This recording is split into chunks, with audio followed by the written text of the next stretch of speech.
My fiancée didn't tell me about her family Christmas dinner. She said I should focus on paying the household's $9,200 debt instead. Her brother added, "No seat for you anyway. You're not really part of this yet." My fiancée stayed silent. So I said, "No seat. Funny, I've been paying for this table all along, until today. I'm Scott, a journalist by profession, which means I get paid to notice details, ask rude questions politely, and type fast enough to make other people's disasters look organized. You'd think those skills would have helped me spot the train wreck that was my second marriage before it left my emotional furniture on the lawn. They did not. The exact moment my marriage exploded happened on a Sunday brunch that should have been illegal under several public health codes. My new wife had invited her mother over, along with her two children from her previous marriage, and my own two kids, Lily and Ben, were at the table trying to survive pancakes that looked like they had lost a war. My wife, Camille, believed brunch should feel aspirational. In her mind, that meant cloth napkins, a dead-eyed orchid in the middle of the table, and enough passive aggression to qualify as seasoning. Her son, Aiden, 10, had just used the word quinoa correctly in a sentence, which I personally believe should not be legal for a child that age. Her daughter, Sophie, 8, was playing a tiny violin piece for her grandmother from memory. My son, Ben, 9, was using a sausage link as a telescope and narrating Captain Pork reporting movement on planet Syrup.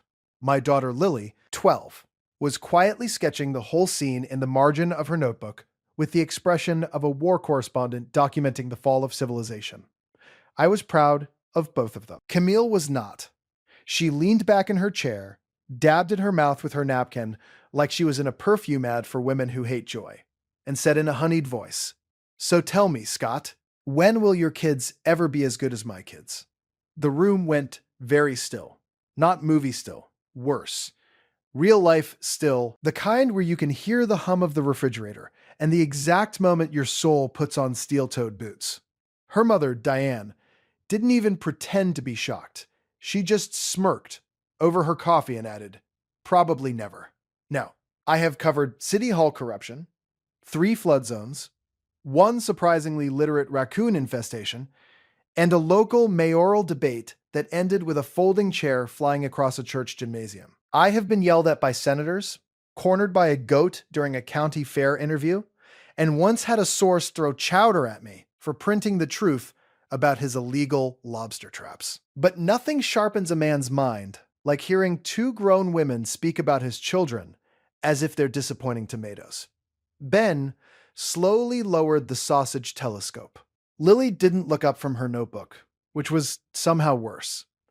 I set down my fork. I smiled. Not because I was happy, because I had entered the kind of calm that usually comes right before natural disasters and tax audits. Then I said, very evenly, "Then I'm done paying your mortgage." Camille blinked. Diane's smirk slipped off her face like it had missed a step. Aiden stopped chewing. Sophie looked at her grandmother.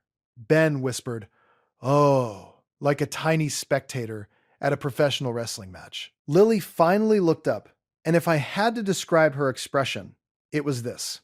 Interesting. Father has chosen violence. Camille laughed first. A short, brittle sound. "Oh, come on," she said. "Don't be dramatic." "I'm not being dramatic," I said. "I'm being specific. As of today, I will no longer be paying for this house." "You can't be serious." "I'm a journalist," I said. "I'm serious for a living." Diane let out a little scoff. "You'd punish the whole family over a joke." I turned to her. "If that was a joke, I regret to inform you that comedy has been murdered in this very kitchen."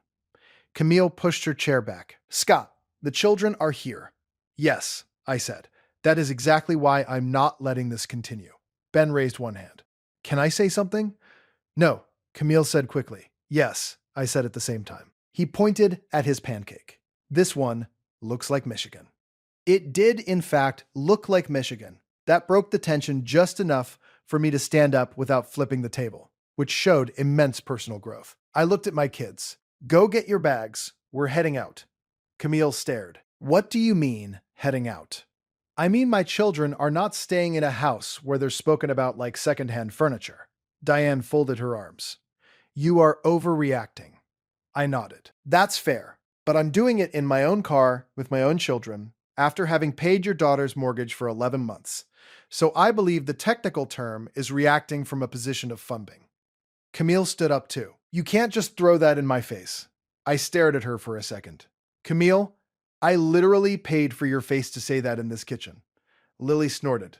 Ben clapped once, softly as if trying not to attract security. Camille turned red. This is unbelievable. No, said Lily, standing with her notebook in hand. Unbelievable was when Grandma Diane said my dad's article about the school board scandal was cute little blog writing, and then asked him to cover the HOA newsletter for free. I looked at Lily. You remembered that? She shrugged. I have a functioning brain. God, I love that child. Camille swung toward Diane. Mom, don't say anything. Diane lifted both hands. I'm saying nothing. That's the most helpful thing you've done today, I said. We left 10 minutes later with backpacks, 2 duffel bags, Lily's sketchbook, Ben's emergency pouch of road trip gummies, and the last of my patience. As I buckled Ben in, he leaned forward and asked, Are we poor now? No, I said. But your stepmother might have to learn what a budget is. What's a budget? It's a list of reasons people get angry in kitchen lighting. He nodded. Cool. Lily got in the front seat and looked back at the house. She's going to call you in 5 minutes. She'll wait 10, I said. She'll wait 6, said Lily. We split the difference. It was 7. I declined the first call while pulling out of the driveway. The second came before we hit the traffic light. Then her mother called. Then Camille texted, Come back so we can talk like adults, I replied. Adults don't insult children at brunch. Then I muted the conversation. Ben, from the back seat, asked, Where are we going? My apartment, downtown, for a couple days. We still have your apartment? Lily asked. Of course. I said, I'm a journalist. Never trust stability, governments, or decorative kitchen signs with the word gather on them. That apartment was supposed to be temporary. A small 1-bedroom near the paper, kept mostly because my hours were weird, and because after my first divorce, I had developed a survival instinct, usually seen in squirrels and men who buy backup generators. I used it for late deadlines, overnight election counts, and avoiding Camille's mother, who had once reorganized my bookshelf by vibe and placed my Pulitzer finalist anthology next to a candle called Coastal Nectar. I had married Camille fast. Too fast. Let me explain how a reasonably intelligent journalist wound up funding a woman who thought my children were underperforming accessories. After my first marriage ended, I did the usual things. I worked too much. I pretended I was focused on healing, when in reality I was eating takeout over my keyboard and interviewing city officials with the emotional range of drywall. Then, I met Camille at a fundraising gala for the arts section. That sentence makes me sound fancier than I am. I was there because the paper told me to cover the event. And she was there because she chaired something called the Cultural Vision Circle, which sounded fake even then. She was elegant, witty, immaculate, and looked at me the way attractive women in movies look at men who are about to make poor decisions. She laughed at my jokes. She said she admired my work. She called me refreshingly observant, which, if you say it in a certain tone, feels almost like foreplay for divorced men in their 40s. She had 2 polished, well-dressed children who played piano and thanked waiters without being told. She had a curated house, a perfect smile, and a way of speaking that made every sentence sound lightly edited. At first, I thought she was composed. Later, I learned she was just controlling with good lighting. My own kids were different from hers in every possible way. Lily read fantasy novels under the dinner table, and once wrote a 4-page argument about why School Spirit Week was state-sponsored themed nonsense. Ben believed every surface could become a launch pad. He was chaos in Velcro shoes. He loved magic tricks, practical jokes, and facts about sharks delivered at full volume during solemn moments. They were wonderful. They were loud, weird, funny, messy, and alive. Camille tolerated them the way a luxury hotel tolerates weather. At first, it was subtle. Ben has so much energy. Lily is very independent. It might help them to be around stronger examples. By stronger examples, she meant her kids who sat upright, used cloth napkins correctly, and spoke as if every sentence had been screened by a board of private tutors. When we married, I told myself blending families took time. What I did not understand was that Camille did not want a blended family. She wanted an acquisition. She wanted my income, my reliability, my willingness to solve problems, and my children only insofar as they could be remodeled into smaller, less spontaneous versions of hers. Then came the mortgage. 3 months into the marriage, she sat me down at our kitchen island with a spreadsheet and the solemn face of someone about to announce war. My ex has fallen behind again, she said. If I don't cover the rest, the lender will start making things difficult. How difficult? Very difficult. I should tell you now that very difficult can mean almost anything when said by a beautiful woman with highlighted tabs in Excel. I asked practical questions. She answered them quickly, too quickly. But I was in love, feeling heroic, and still dumb enough to confuse rescue with partnership. I agreed to help for a few months. A few months became 11. Every time I brought it up, there was a reason. School fees, unexpected repairs. The HVAC system, which I am convinced was possessed. Her ex, who apparently had the financial discipline of a dropped sandwich. And because I'm a journalist, not a banker, and because my freelance investigative series had sold well that year, I kept covering the gap. I told myself it was temporary. I told myself I was supporting the family. Meanwhile, Camille's mother began appearing more often, drifting through the house in expensive perfume and opinions no one had requested. Diane was one of those women who treated criticism as cardio. She hated my coffee grinder, my children's laugh volume, my handwriting, my newspaper, my tie choices, and the existence of comic books. Once, she looked directly at Ben's Lego City and said, "How industrious," in the same tone Victorians probably used for scurvy. Ben liked her anyway because he thought she resembled an owl who knows tax law. He was not wrong. The first serious crack came 6 months into the marriage at a school talent night. Aiden played Chopin. Sophie recited a French poem. Ben and 2 other boys performed a magic act that accidentally set off glitter in the first 3 rows and ended with a rabbit puppet flying into the vice principal's lap. I laughed so hard I nearly fell off my folding chair. Camille did not laugh. She pinched the bridge of her nose like a woman watching her stock portfolio catch fire. In the car home, she said, "Do you ever worry that he turns everything into a joke because he lacks discipline?" I said, "No. I worry that he turns everything into a joke because he's funny." She looked at me as if I had answered a tax question by barking. Lily got her share too. Camille thought sarcasm in girls was unbecoming, which is rich, considering Diane could strip paint with a single sentence. Things escalated gradually. That's how toxic households work. Not with one giant red siren, but with 1,000 paper cuts wearing jewelry.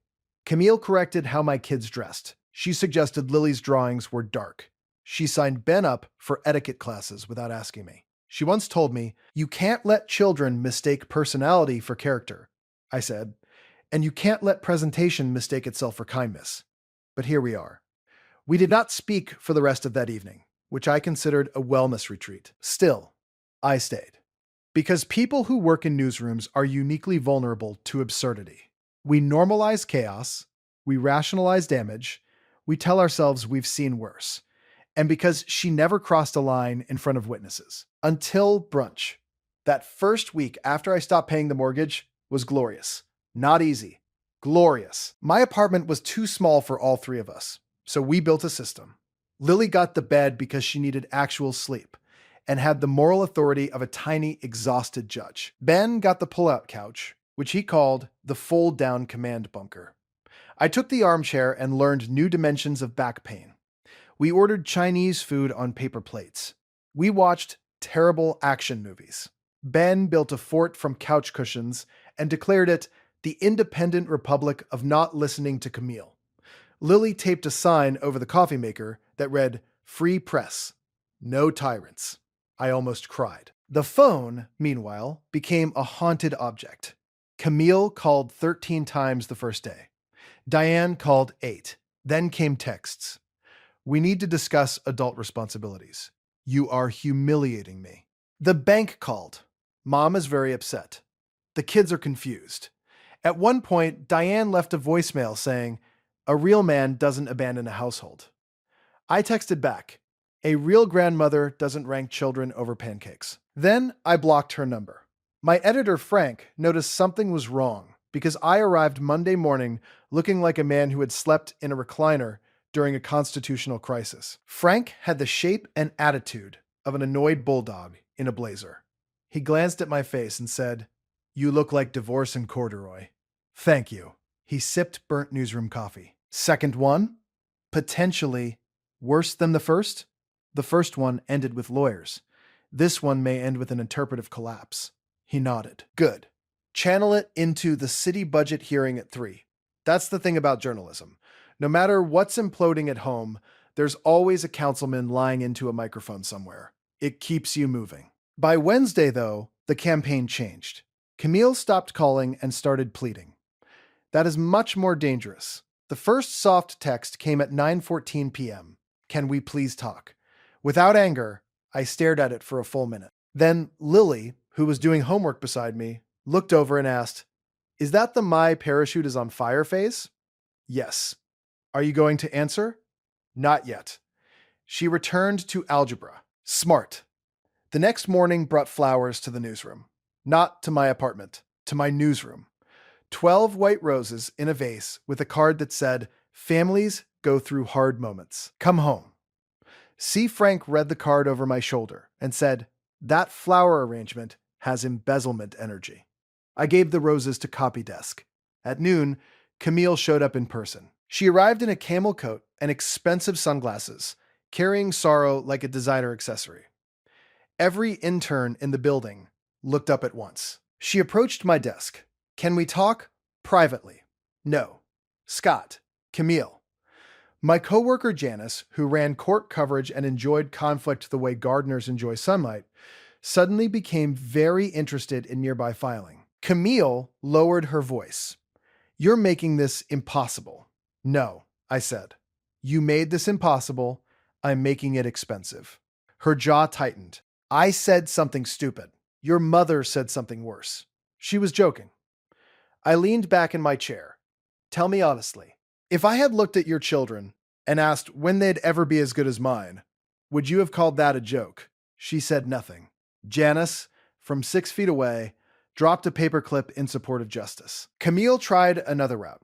"The mortgage is due Friday, then Friday will be educational." She stepped closer. "Do you really want to do this over one comment?" "Camille," I said, keeping my voice flat, "this is not over one comment. It's over a pattern. The comment just happened to come with witnesses." Her eyes flashed. "So that's it. After everything I've done for you?" I actually laughed. From the next desk, Janice muttered, "Bold strategy." Camille heard it and stiffened. "I'm not discussing my marriage in a newsroom." I folded my hands. "Then maybe don't bring your marriage into a newsroom."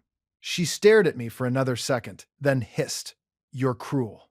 "No," I said. "I'm inconvenient." She left in a cloud of expensive perfume and wounded entitlement. Frank emerged from his office like he had been grown in the wall. "If she comes back with a casserole, security gets involved." Fair. Friday came. At 8:02 a.m., my phone lit up. At 8:03, again, then again. When I finally checked, there were 17 missed calls, 5 voicemails, and a text from Camille that simply said, "Please."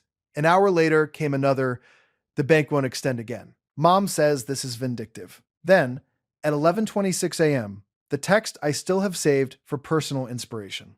"Please, Scott, we can fix this." I looked at it, thought for 5 full seconds, and replied with 4 words. "Get a better family." Then I put my phone face down and went to interview a whistleblower in a parking garage, because I believe in irony.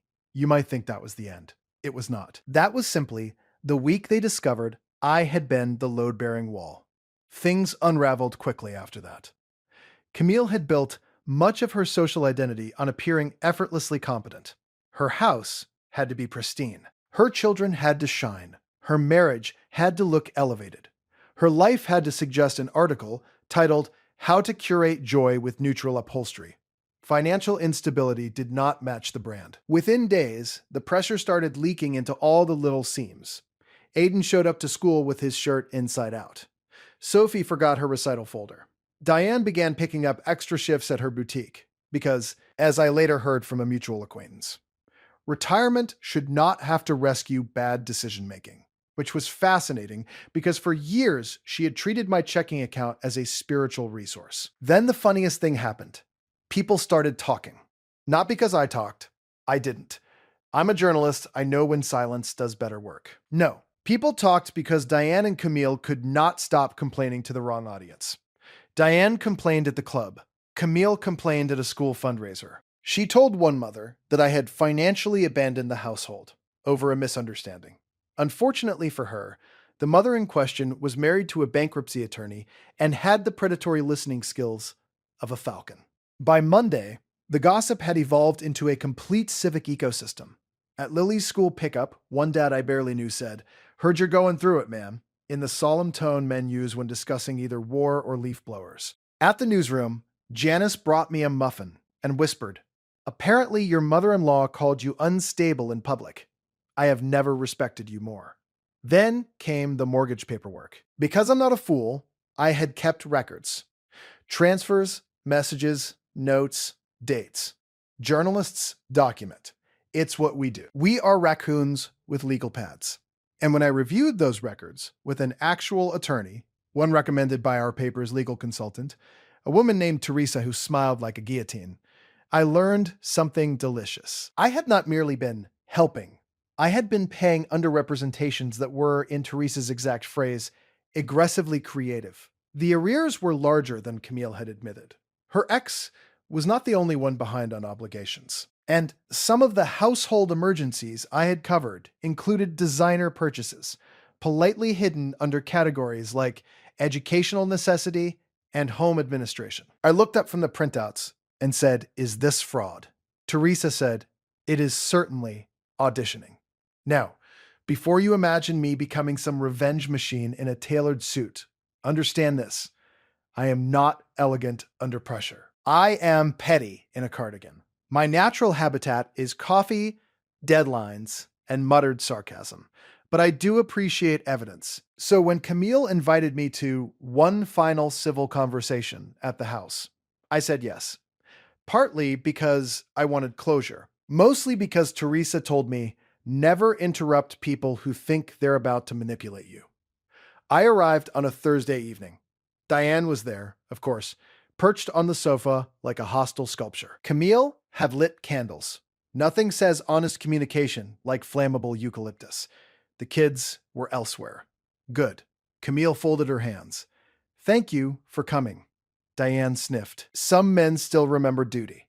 I sat down and said, "Some women still confuse dependence with leverage." Camille closed her eyes briefly. "Can we please not do this? You invited me." She exhaled. "Fine. Here's the truth. I was overwhelmed. Mom was trying to help. The comment about the kids was wrong. I'm sorry. I waited. There it was. The apology with no spine, no ownership, no change, no specifics. The kind of apology assembled by committee. I said, 'Try again.' Her eyes widened. 'Excuse me? Try again.' That one was mostly weather. Diane spoke up. 'This is ridiculous.' I reached into my bag and laid a folder on the coffee table. Camille looked at it. 'What's that?' 'A timeline.' Diane actually laughed. 'Oh, good grief.' I opened the folder. Here's a list of every mortgage payment I made. Here's every text where you describe the need as urgent. Here's the tuition fee that turned out to be a spa weekend. Here's the HVAC emergency that appears to have been a chandelier."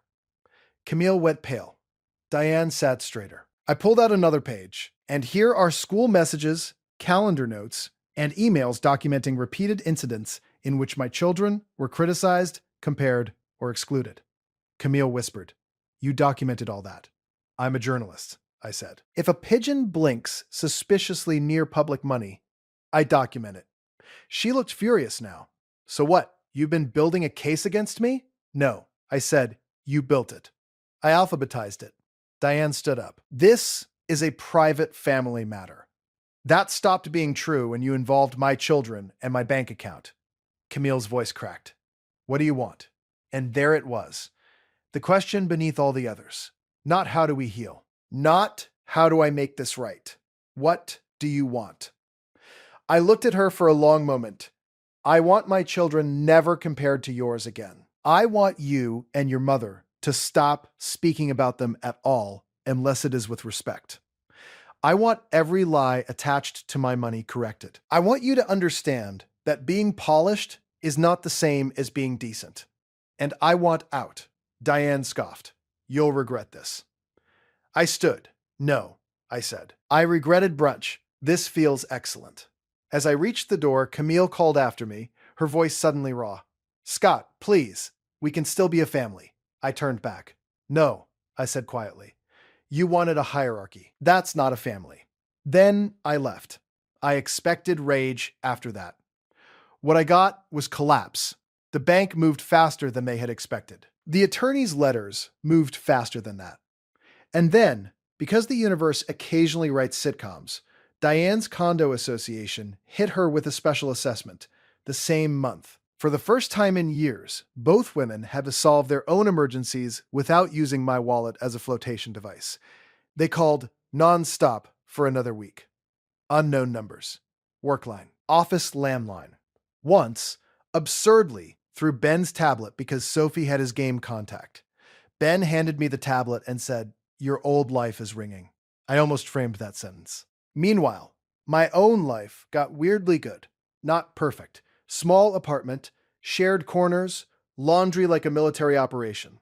But lighter. So much lighter. Lily began laughing more. Real laughing, not the dry little exhale she'd developed in Camille's house. Ben stopped asking whether his jokes were too much. One Saturday, we had cereal for dinner and built a cardboard city in the living room. Ben made a courthouse for gummy bears. Lily made a museum called Portraits of Men Who Should Have Known Better, which was mostly drawings of me in different stages of romantic error. At work, I threw myself into a major investigation involving a county development board, 3 suspicious shell companies, and a councilman whose facial expressions alone could have earned him prison time. My writing got sharper. Frank noticed. One night, around midnight, after reading my latest draft, he came by my desk and said, "Whatever personal ruin you're currently converting into prose, keep doing it." Thank you. That was praise. Don't make it weird. A month later, the series ran. Then it got picked up regionally, then nationally. Suddenly, I was on panels, radio segments, and one deeply awkward local TV interview where the host asked how I balanced fatherhood and investigative rigor. And I said, poorly, but with snacks. The freelance checks improved. The paper gave me a raise. Teresa, my lawyer, sent me a thumbs up emoji so severe it somehow felt legally binding. And then came the final absurd twist. Camille's ex called me. Not to fight, to apologize. Apparently, once I stopped paying the mortgage, several truths began falling out of cabinets. He had assumed I knew the full state of the finances. I had assumed he was just useless. Turns out he was useless and uninformed, which feels on brand for a man who wore boat shoes to custody mediation. He said, "For what it's worth, man, you weren't crazy." Thank you, I said. That is the least romantic but most meaningful validation I've received all year. He laughed, then told me Camille had started telling people I'd become cold and vindictive after work stress. I said, "Please tell everyone the stress was caused by verbs, specifically hers." The true ending came 6 months after brunch. Not in court, not in a dramatic screaming match, at a school assembly. Ben had entered a storytelling contest. Of his own free will, no etiquette coach, no performance grooming, just him in a crooked tie with note cards he'd spilled juice on. His story was called The Kingdom of Sir Stumbleot, and it was about a knight who keeps failing at heroic tasks because he's distracted by snacks, friendship, and a goose who hates authority. It was, against all odds, brilliant. The whole auditorium laughed. Teachers laughed. Parents laughed. The principal laughed so hard, she snorted into the microphone. Ben bowed like a tiny drunk Shakespeare. Lily, beside me, muttered, He has your gift for turning chaos into a career. I was hoping he'd become an architect. No, you weren't. No, I admitted. I wasn't. Afterward, in the hallway, a woman approached me. I recognized her after a second.